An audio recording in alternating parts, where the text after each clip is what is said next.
আলহামদুলিল্লাহ, এই যে মধুগুলো দেখছেন এগুলো প্রাকৃতিক ক্ষুদি মৌচাক থেকে সংগ্রহ করা 100% পিওর মধু। এই যে মধুগুলো একটা ট্যাঙ্কির নিচ থেকে আসলে আমরা মধুগুলো দেখানোর একটু চেষ্টা করতেছি। দেখেন ক্ষুদি মৌমাছির মৌচাকের মধু দেখেন। আসলে এইটা কিন্তু এটা ট্যাঙ্কির নিচে আসলে কিন্তু অনেকগুলো পাটা করেছে, অনেক মধু করেছে আলহামদুলিল্লাহ। এখন এই চাক থেকে আমরা মধু সংগ্রহ করব।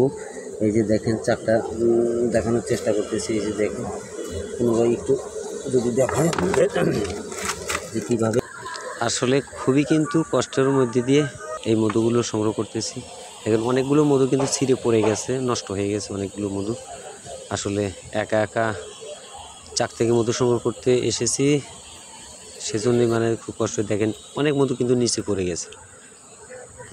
আসলে একা এই কাজটা করা সম্ভব ছিল না, তারপরেও আমি একাই এই কাজটা করলাম। মধুগুলো দেখেন একদম প্যাকেট করে রাখছি মধুগুলো। আসলে সুন্দরভাবে বের করতে পারিনি, অনেক মধু কিন্তু নষ্ট হয়ে গেছে। তারপরেও মাশাআল্লাহ অনেক মধু দেখেন একদম বালতি একটা পুরো হয়ে গেছে, একটা ডিশ মোটামুটি পুরো হয়ে গেছে। অনেকগুলো মধু এই যে মৌচাক থেকে সংগ্রহ করলাম।